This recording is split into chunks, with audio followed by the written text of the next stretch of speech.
with no threats in the mid lane, the burst or the poke yet. Valentina's still up though, but yeah, they just completely take it. Nana back again onto this game from match or series 1. Now we see her again. Yeah, Nana and X-Borg actually a great combination. And then it's a Super Friend special. Back in MPL Philippines Season 10, the last time Nana was played was actually by Super Friends. It was a little stat that showed up earlier in the first series for those who were tuning in. Now for Echo, are they going to go for that Echo Express playstyle of that pick off for surprise? JP has shown that he can play Arlott Roam, and it is still an option. This doesn't necessarily mean it's an EXP lane Arlott. Baksha, most likely jungle. Gold laner though for Benny Cutie. What are they gonna go for here? You keep looking for the Claude, bro. Yeah, I really want to see the Claude now. I really want to see it too because finally! Yes! Woo! Thank you, Benny. Benny's got you. We're gonna get picked Benny, someday. oh, okay. Oh, and it's Benny dead on the XP. Matchup against X-Borg. Things are looking good, I say, for Echo. Yeah. But how will that blend with the early game though? Well, I mean, in terms of the lane pressure, it's clearly going to be Sanford being able to get out of lane first. So the approach for Echo, it looks like it's out of the XP lane, out of quick rotations from mid, pressure the jungle. Yeah, that's one thing that Benedetta has over the X-Borg in spades, rotational speed. Yeah. She can just jump through walls, pressure where the X-Borg is still catching his breath, recovering his Faraga armor. So there's that dynamic, definitely. What's Escalera to pick here? What's Season 9 Rookie of the Season to pick? Grok. Grok? Probably not. Rocks. He might go, No, that's go weird and go Kufra, but I like Grok. That's not a Grok. Oh, wait. So what's the... Gwyn Yeah, Roam. no, it's a Roam Gwyn. Yeah. Okay. Even with a shorter range. Interesting. Okay. So there's so much in and out. There's so much advantage for setups or even a great amount of peel for the lineup of Onic Philippines. For the hold in front line of Echo. Wait, does this How not is make this? it a better roamer? Because you can afford to pick up Flicker to course correct and disengage. I like it. It's a good concept. I'm understanding the idea around it, however, but in terms of... I feel like I would have preferred the Grok because you needed that instant crowd control to just disrupt some of the dives of Echo. Yeah. Unconditional. Yeah. Yeah. Guinevere, on the other hand, it's going to assume that they're going to be the one step ahead and setting things up. Yeah. If Echo start diving on them, it's going to be then up to the Nana to actually dish out the control to set it up for the Guinevere. So let's see if that'll actually work. Yeah, Gwyn is miserable on the defense. Yeah. Good on the offense. Okay, let's see how this series goes. It's Echo versus Onic Philippines on their first match of the season. Let's see how this goes. Looking back on our predictions or even dynamic check on the draft. Carl TZ on this box and we have King Kong on the Frederick. I've missed the drums, I'll be honest. JP getting a fair bit of damage there. So that might actually be one of the things that we can think about in terms of having two magic damage dealers as your roam and your mid. You can actually poke down JP to make sure that he wouldn't be in a position to be the ones to initiate. Looking at the emblems, to that Master Assassin for Benny Cutie. So he actually wants to be able to beat Keller in lane, and that makes sense because again of the adjustments to the emblem preferences of the carry where you want to build it Fighter, Brave Smite, so the Master Assassin makes a lot of sense. Yeah, and also to think that the damage of Echo and Onic that needs to be addressed from maybe entering on mid to late game, I think that matters if you're a Claude and a carry. Who steps on the gas first? Who actually rides their spaceship ahead of time? Because if damage is concerned here, they would need a lot of way to actually take down a lot in team fights. I just have this mental image now of like Onic having a spaceship and the Echo Express actually being more close to being the Magic School Bus. Oh, like Sky High, you mean?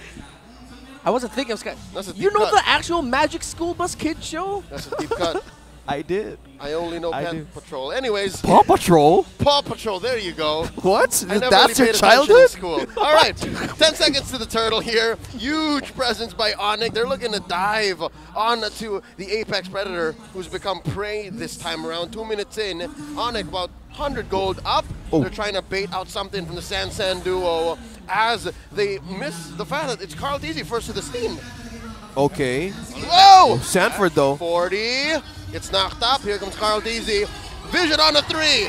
Astral Echoes thrown out already. King Kong very low. First blood drawn by 40. Never count him out. And just like that, Echo are a man up. A great response and engage from the Orcas.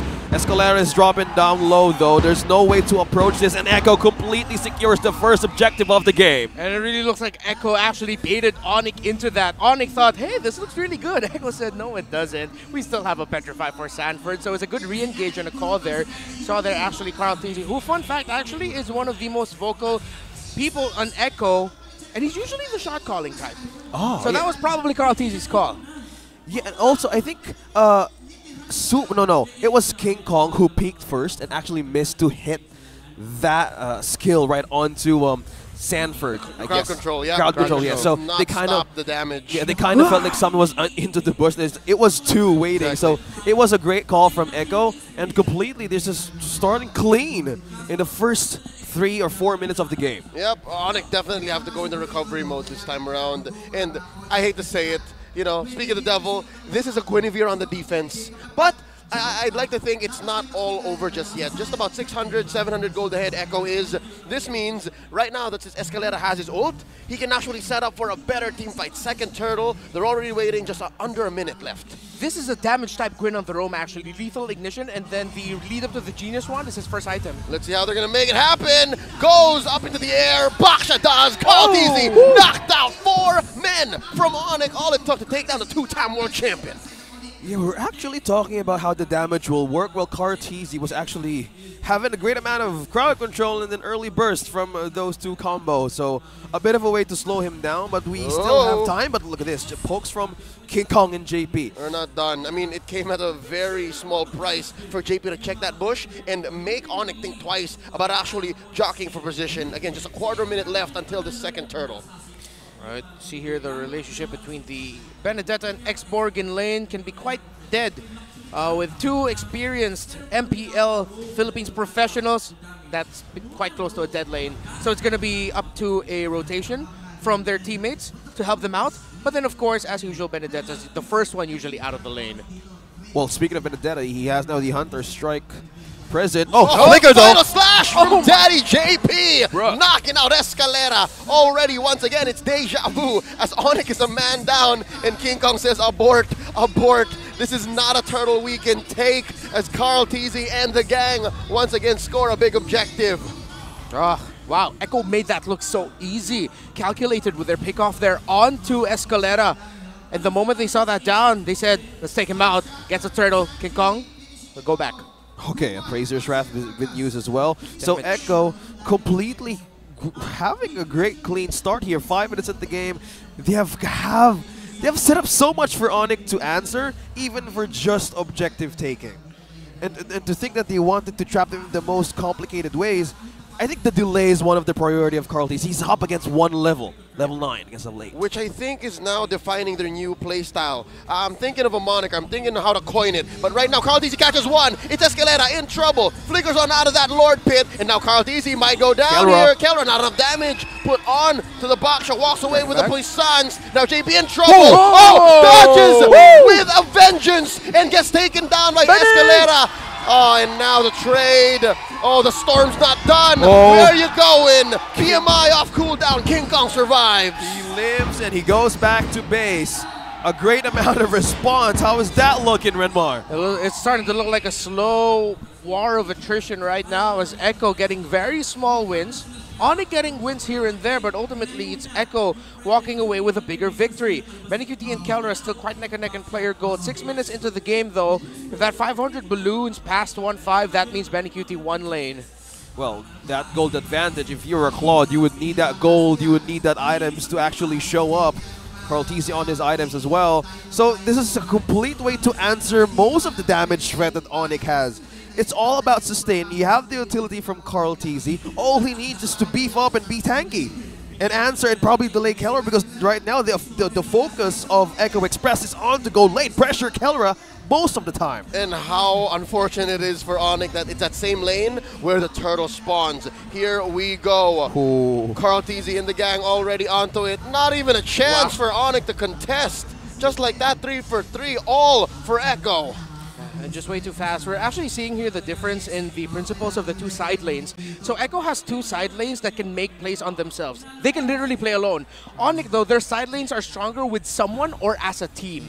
So that's why we see right now Echo have a little bit more freedom to just have fun around the map, because their side lanes can just go around on their own and be left alone. Which I think defines this new Echo Express. Yeah. I'd like to say it's a drive-by approach. They always just walk through lanes, see what's there, take it, and then move on to the next. It's, again, choking Onic. It's what allowed for them to go up to close to 4,000 ahead, under 8 minutes. And now look, Beniculi takes tier 2! Oh, and the TPs are up for Sanji. I love what he pointed out there. Just the right amount of confidence. And how's the items going with this kind of gold lead? Well, from 6 minutes 500 to 8 minutes 1,300 and climbing is the goal difference between the Claude and the carry. Beniculi one lane. Echo got activated first. And because of the adjustments, Escalera. Oh, I like it. The rope-a-dope, they used Prince as bait to try and get a reaction from Sanji. But Sanji uses Purify. They're all the worse for wear here. I'd like to think it's Echo who's actually playing it, because look, the distraction play, Sanford able to push. And again, goes back to the point of they have side laners who can just do whatever the heck they want alone, even because they have great abilities to escape from danger, and Sanji just landing those Star Shatters. A point I wanted to make here about Beniculi, by the way, is itemization. Corrosion Scythe into DHS. Because of the recent changes to attack speed, honestly, with just those two items, you're already happy as a Claude. That's your go signal to fight. With a Golden Staff, that's your signal that I'm already in my late game-ish build. Oh, it's a Trinity. It's a Trinity. It's a Trinity present at this stage of the game. It's not even 10 minutes, but Echo is in a complete express on their damage items, and they're ready to fight. All right. Oh, look Lord at this. spawned, 9 minutes in. Super Prince sent home. Again, luckily his passive hasn't been popped, and all of Echo's members circle around. Escalera forced to dash out. JP keeping guard. Gem dropping fire missiles. King Kong trying to get a bead onto that Little Wanderer. Astral Echo's thrown out already. Gem gets his Firaga armor popped. Lord here out of 50%. Escalera coming in with a jump and the full-on combo. The blast! Sanji has fallen. Still no trade. Escalera very low. Now look at that Lord. Carl D easy secure. Escalera taken down. Can King Kong steal? Gem's taken down. King Kong steals! Double kill for the Storm though. And right now they are reeling. Onic forced to retreat underneath the tier 2. And King Kong lives. Long live the king! And he sits down as he recalls back to the base the commitment of Carl TZ on low HP. He was willing to take that risk. King Kong proving to us why he was the standout player of TNC Pro Team last season, and why now he is here touted as one of the star players of Onic. One man, one mission, and now Onic have found a turnaround, but they are still behind 5K in gold. Wow, completely Onic getting these small wins against Echo's momentum early game. Slowly breaking and clearing up lanes. Wow. This is now the matchup that we're expecting to happen. It's not over till it's over, man. Onic found the window, and for the first time in this almost 11-minute game, they're the actual threat. I mean, it took them a while. Again, there was a lot of feints, and it's not like it came for free, this Lord Steal. But just the same, it means there's hope. And mind you, Keller's only died once. It's not great, but it means that he can still get there. Yeah, and Keller actually, interestingly enough, yesterday we saw a variation of this fighter tanky carry with full damaged items. Now Keller is still utilizing the hybrid type of carry, first building the Thunderbelt and then going into the next items more on damage. And then at the same time, for the side of Echo, again, one of the reasons why Sanji got quickly taken out there was, again, the combination of the Guinevere that's built for damage. If that was a different build for Guinevere, maybe it could have gotten away. But Super Prince and Escalera right now, if they want to continue this trend, they need to be able to work well together even more. I love it. They're trying to do it again. Escalera flub though. They're backing off. That's the Astral Echoes on almost everyone. They know where they all are. King Kong here, getting jumped on. Oh, the last Sanity taken out. Carl D. Look at the back line. Sanford looking for a kill. King Kong very low. Beniculi. Blazing to it on the 2. Kelra take down Sanford. Down goes Escalera. Kelra barely alive. Prince takes down JP. The gold standard lives. 3 for 2 trade. Onic comes out on top, but at the cost of a mid lane tier 1. Kelra getting away. That looked like everything. Spell that from the fighter emblem, the brave smite, that. Again, this is why Kelra on this carry, hybrid type of build, the survivability, and actually a good way to understand as to why you go down this route. Sanji was looking for Kelra in the initial start of that team fight. He got out a really good Star Shatter, but Kelra barely took any damage from it. So now Echo have to watch out. Kelra is online. The members of Onic, as this game will go on, will get even more deadly with their Nana and Guinevere combo. They need to be sharper right now with their execution. Onic Philippines showing their strength and power in team fights against Echo. Every objective matters, but there's a call. We heard a conceal here. Where's it coming from? Escalera. Escalera finds Sanji with the knockoff, with the full combo. Super Prince popping him. Escalera traded out though. Benny Cutie still here. Gem pops his Faraga armor. It's a man down, both sides. Lord here underneath half health. King Kong keeping the dance up. Crumping, styling, popping and locking. Carl Teasy ready to go at full health. Lord here at a 10th of its health. 50, Retribution still online for both. Star junglers. It's a soft reset. Who's going to let go? Who's going to keep it in? King Kong making sure it doesn't go fully back up. And just like that, the dance continues. Lord goes back into his pit. When are you going to kill me? The challenge now with just the distance of how the Lord gave him weight. Oh, another pop on the Faraga armor down. Echo gets a small advantage. Again, this is how far as it gets for these New Age Lord stances. And Carl he's on one. The Apex Predator finds one in the back. Down goes a Gem finally. And again, Kelra takes down JP, but Benny Cutie pops a last-minute blazing duet. And down goes King Kong. 1 for 3. Echo clapping back, making a beeline for this Lord. Score for the Orcas. What a beautiful entry by the Storm. Benny Cutie found Kelra at the right moment.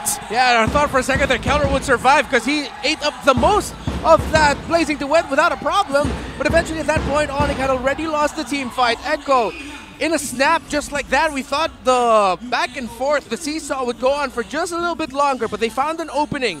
Again, it looked like Echo were looking for one condition, the Faraga armor and the positioning of that X-Borg. As we look back at the replay brought to us by Infinix, Sanford coming in with a gank as well was just a cherry on top of the cake. And though Escalera was just there, Echo had already won the team fight. How did Kelra survive that? Like, in a great amount of seconds, he just still lives. It looks like a 1. Yeah, Escalera and even Super Friends can't even go in distance to even save him. He was just up front, and they can't commit for another 2 or 3 deaths. Is it a combination of Spell Vamp and the Brave Smite? Wind in Nature 2. Alright, that makes sense. And again, he's only really scared of Sanji. Gem here committing the last insanity, trying to pop this wave, get rid of this Lord scored by Echo, and they're gonna save their base, but not their bottom lane and top lane inhibitors. And now mid is going to fall as well, tier 2. They have but 1 turret standing. Wow. 6-0-3 on Echo. Benny Cutie. That's a storm for you. Yep. Storm. That's signal number 6. Does Damage. it go that high? I don't know. Maybe for him. I don't know. I don't know. Just basically with the numbers. All right. 6. Let's go for 3. that. Signal number 6. Okay. Looking at the items. You see there actually. A lot of sources of damage on the side of Echo. They're still going for a relatively hybrid, but that is a damage Benedetta route for them. So, which is why Onic, even though with their tight formation and their, well, majority of their lineup is very cooldown based, because of the distribution of damage on the side of Echo, it seems like for longer team fights, Echo is happier. And also, the way of getting vision actually really works because, again, Kelra can't miss. Most kills in a game last season with 17 kills. Yep, well, it was still playing for Smart Omega. It was a different color back then. But, going back to the point on why it actually opened up Sanji's vision checks against Onic, I'm seeing now the struggle of this Guinevere roam. They're really hungry for the objectives that they want to give to King Kong, but they can't even leave the base. Yeah, definitely hungry was the vision for the side of Onic. And again, At some point, it will fall off as it goes on. Even though the damage sounds really good, you're really just there to pick off. And more often than not, Escalera becomes EP. He's always down first. 1-5 already in the 17-minute bout. So almost half of Echo's kills are on Escalera alone. So it's very difficult what this Guinevere is doing. Yeah. And it wasn't like earlier because of the lead now.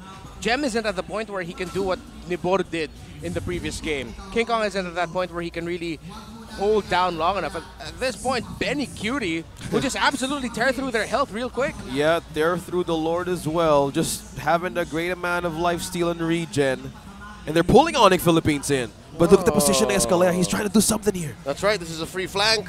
It's Sanford checking that bush. They still don't know how far and how deep Escalera can go. Lord here. And have Escalera coming in. Jumping up. Knocking up Sanford. Pops his immortality. And look at this. Echo just as quickly collapsing onto them. You're not trapped in here with me. You're trapped in here with us. That's not how the line goes, but still no kills. Gem forced to retreat. Everyone's still up. No casualties just yet. And just the same, Echo pushing the advantage, leaving a wave up top for Onic to deal with. And they're back at it at the Lord. So much resources and ultimates used.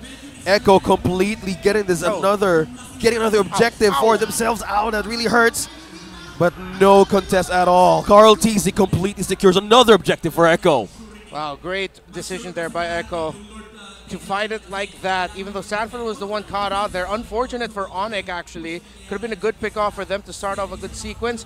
But I don't think Onic saw, up until Carl TZ went out of the shrub, that he was in that one shrub up top there where he's close to right now. That's what the call was supposed to be, a flank around that Lord.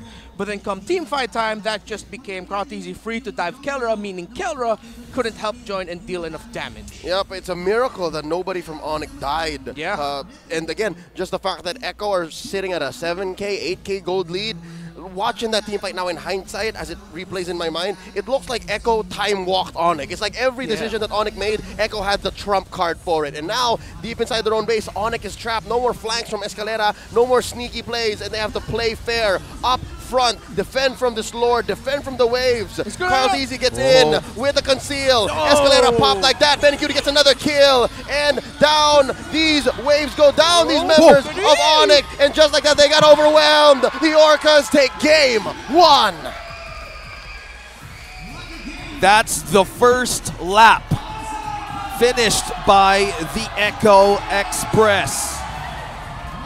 At such point, that was still, we're looking at Onic Philippines looking away for a bounce back, but that clean approach that Echo Philippines did, even without us knowing it, they have full control of the game. Yeah, Echo Express buses are known to have very clean insides and very clean performances as well.